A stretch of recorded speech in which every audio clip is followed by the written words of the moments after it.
Waouh, je suis dans un Burger King. Regarde ce Whopper. Ce n'est pas un simple sandwich. C'est une architecture gastronomique de proportions colossales. Après un culte aussi animé et pentecôtiste, cette pause pour manger une pizza est en fait la décision intelligente. Une saveur transcendante, paranormale, en te regardant. La vieillesse de mes yeux à contempler une cage thoracique compacte de 2,3. C'est du cinéma dans la bouche. J'aime le popcorn parce que c'est très bon. Waouh.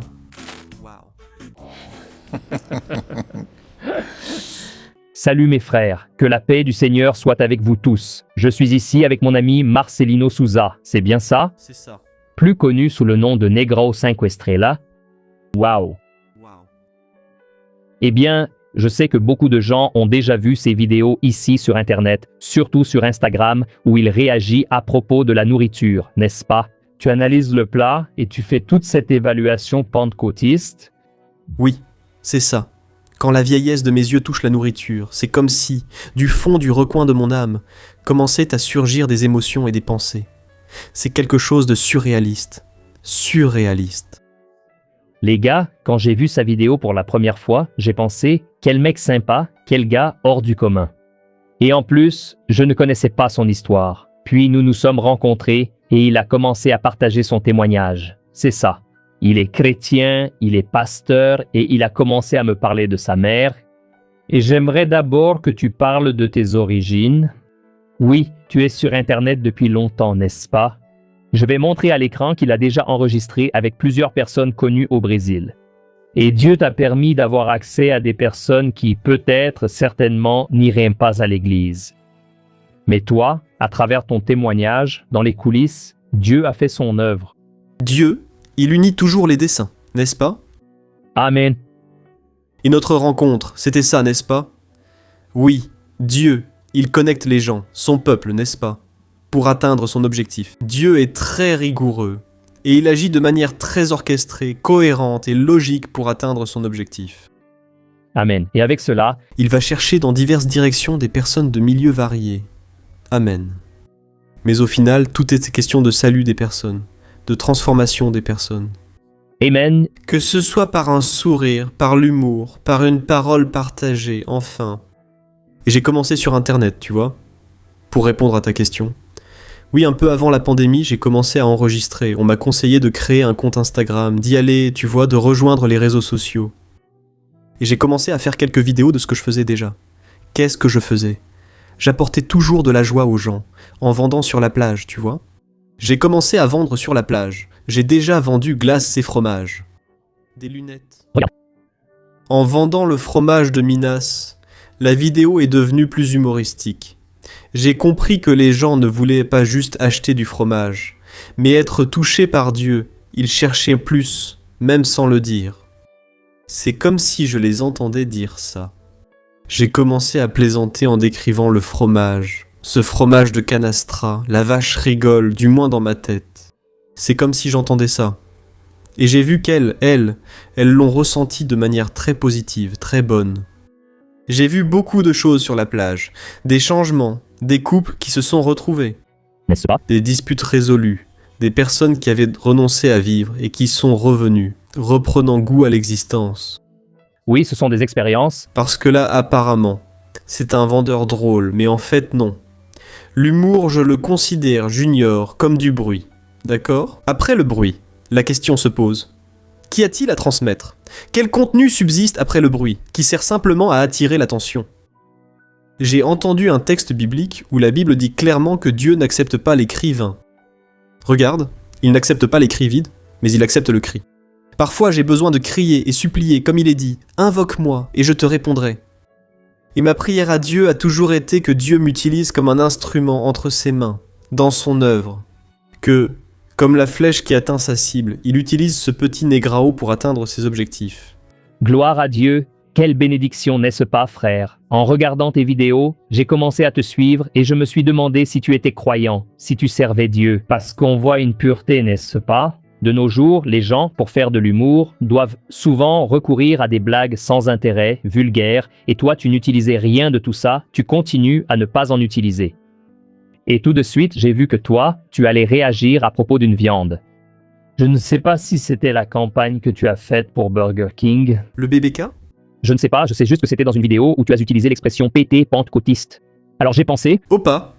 Alors j'ai commencé à lancer le pentecôtiste, hein? alors j'aimerais que tu racontes maintenant aux gens qui te connaissent ou qui vont te connaître. D'ailleurs, je vais laisser ici en bas le lien de ces réseaux sociaux pour que tu puisses le suivre, d'accord? J'espère que tu vas aimer le contenu, je suis sûr que tu vas aimer, mais j'aimerais que tu nous en parles. Tu viens de Bahia, je suis bahianais. N'est-ce pas? Bahianais de naissance, mon acide désoxyribonucléique, mon ADN est de Bahia. Je perçois la chaleur de Bahia comme une chaleur pentecôtiste. Parce qu'en touchant ce soleil merveilleux, avec mon taux élevé de mélanine, j'ai l'impression d'entendre la voix de ma petite grand-mère, Avelina, qui dit « Mon petit Noiro, réchauffe-toi sous ce soleil merveilleux. » Et alors j'ai commencé, n'est-ce pas? J'habite à Bahia, à Ileus. Je viens d'une famille très humble, de l'intérieur, tu vois? Et j'ai commencé à briser comment dire? À franchir certaines barrières, tu vois? Celles du besoin. J'ai grandi là-bas, en déménageant souvent dans les plantations. Mon père bougeait beaucoup. J'ai même vécu à Ilas, tu vois? C'était essentiellement au cœur des mangroves, où dans la cour les crabes se promenaient. Une famille était très humble, tu vois? On vivait dans des cabanes en plastique. Enfin, mais une chose était sûre. On pouvait manquer de tout, sauf d'amour et de foi. Ah, c'est bien, c'est le plus important. C'est ça. Et c'est la foi de ma mère, n'est-ce pas? De ma mère Isora, n'est-ce pas? Qui est la fille de mamie Avelina. Avelina.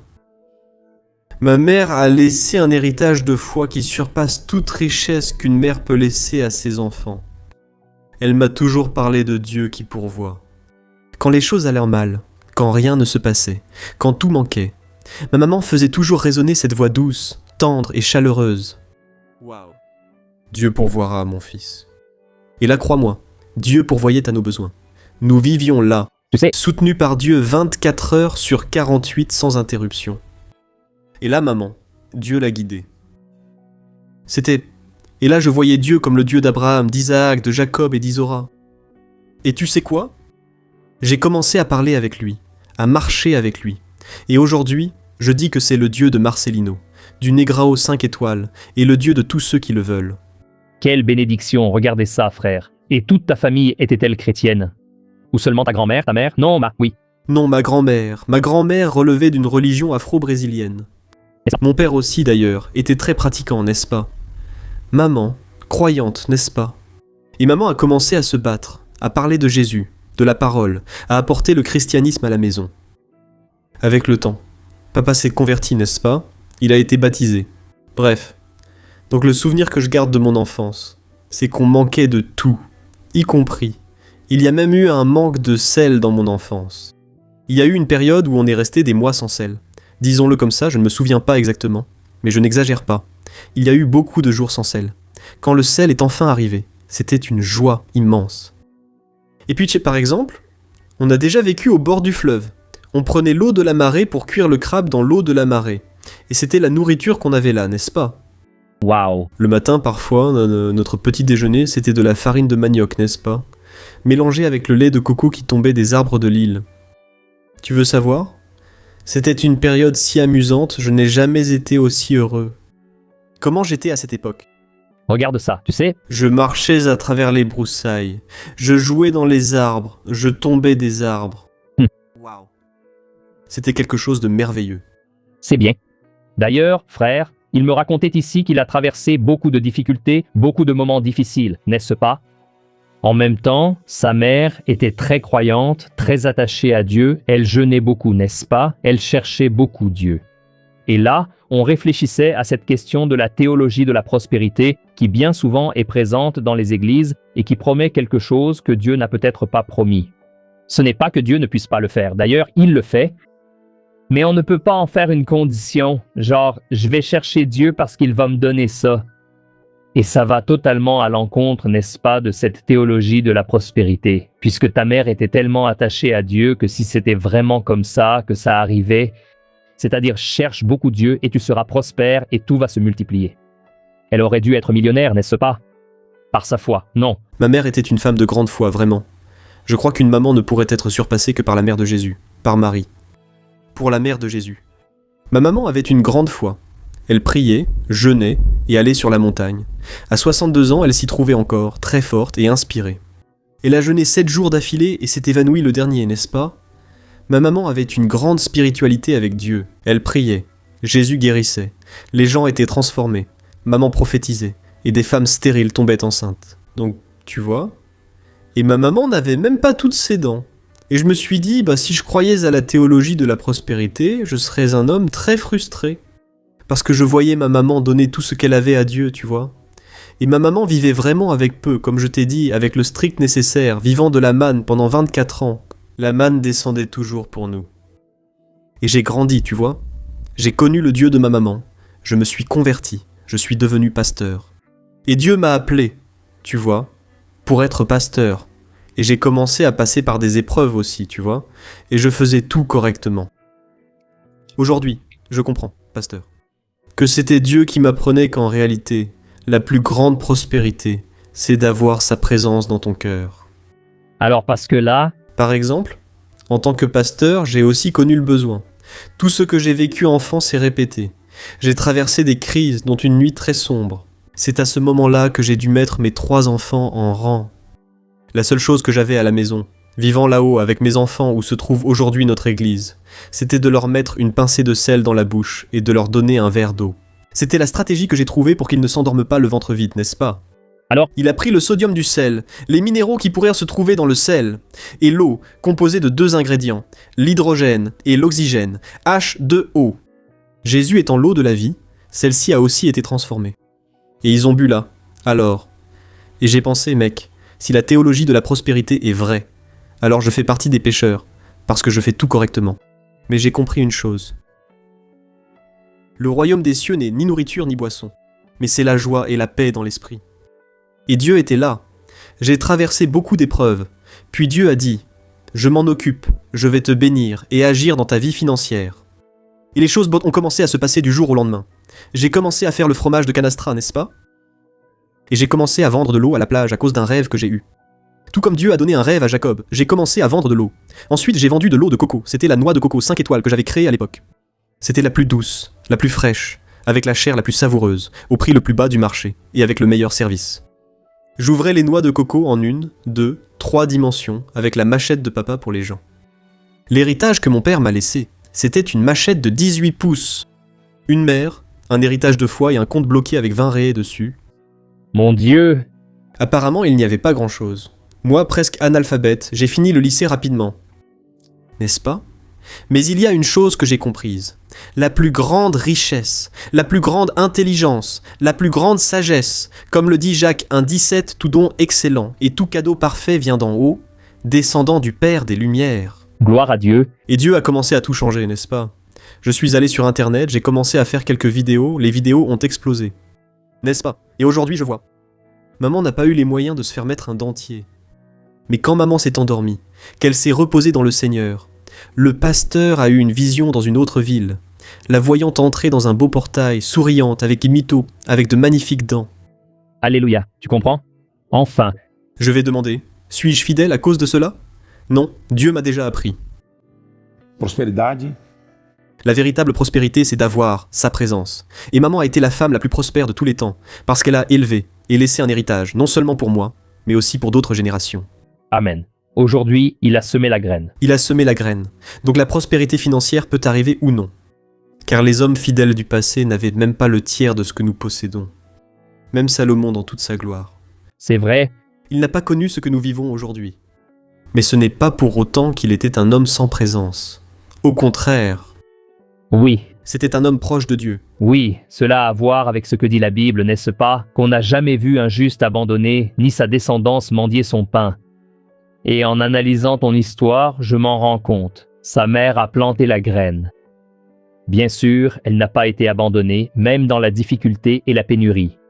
Mais aujourd'hui, tu récoltes les fruits, n'est-ce pas? Dieu t'a emmené dans de nombreux endroits. J'ai déjà regardé plusieurs de tes vidéos où tu es là devant des personnalités. Dis-moi, comment c'est? Les gens, bien sûr, rient beaucoup. Elles te posent des questions sur ta foi. Y a-t-il une ouverture pour parler de Dieu? C'est intéressant, non?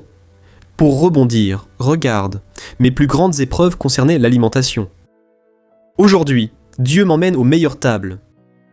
Aujourd'hui, je vais dans des endroits où la table est abondamment garnie de tout pour que je puisse tout goûter. Et je suis payé pour me nourrir. Je viens de faire un voyage dont Dieu m'a rappelé, n'est-ce pas?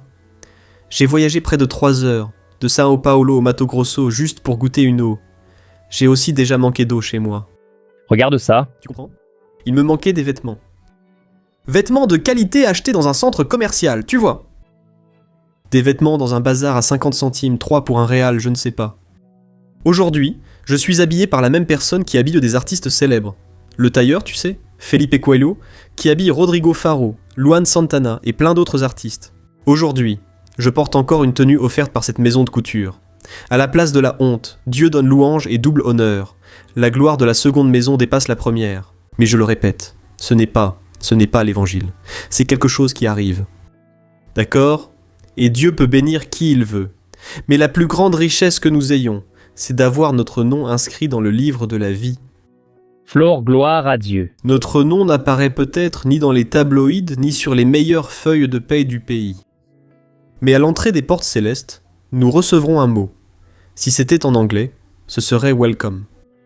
En espagnol, bienvenido. Et en portugais, bem-vindo, béni de mon père, possédé en héritage. C'est-à-dire toute cette richesse que je vois, ces endroits auxquels j'ai accès, ces personnes que je rencontre. Je vois qu'une partie de ces personnes, une grande partie d'entre elles, possèdent tout ce que ce monde peut offrir. Mais il leur manque ce que j'ai toujours eu, même quand je n'avais même pas de sel. La présence. Cette présence que je leur apporte, cette connexion ont permis à Dieu de transformer et sauver des gens. Même une âme s'est donnée au Seigneur dans l'avion. Toujours dans les coulisses le parler avec ses influenceurs, Jésus touche et transforme. C'est une mission. Quelle bénédiction, mon frère. J'ai été très heureux de voir ce témoignage de ce que Dieu a fait. Je crois d'ailleurs que Dieu a élevé beaucoup de personnes considérées comme méprisées, n'est-ce pas? Petites aux yeux des hommes qui souvent n'ont même pas de place dans l'Église, même parmi nous. Je pense que Dieu veut justement placer ces personnes en position d'honneur, parce que je ne crois pas que Dieu vous donne une influence pour rien. Eh bien, Il y a un but, n'est-ce pas?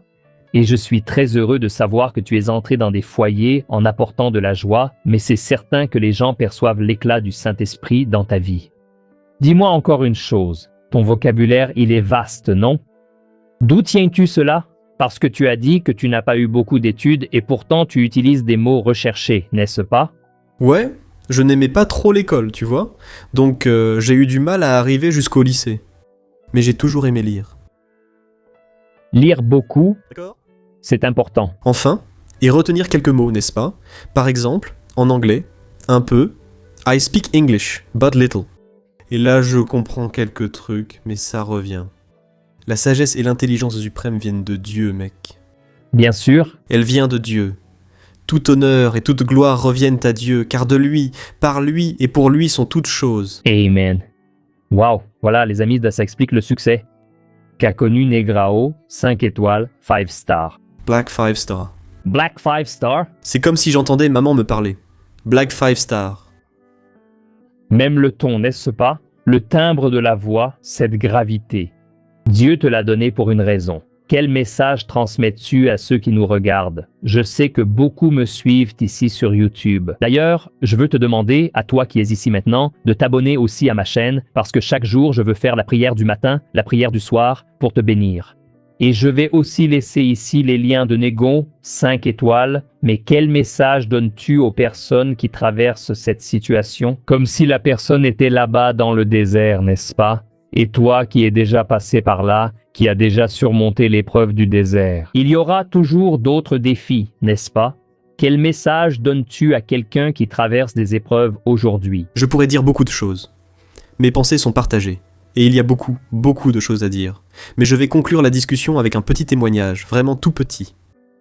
Le jour où j'ai décidé de ne pas me plaindre, mais d'exiger, peut-être un petit droit, alors que j'étais déjà serviteur de Dieu et que je traversais un moment très difficile. À cette époque, nous en sommes venus à nous nourrir de miettes de biscuits, qui venaient de quelqu'un qui vendait déjà les biscuits cassés de second choix.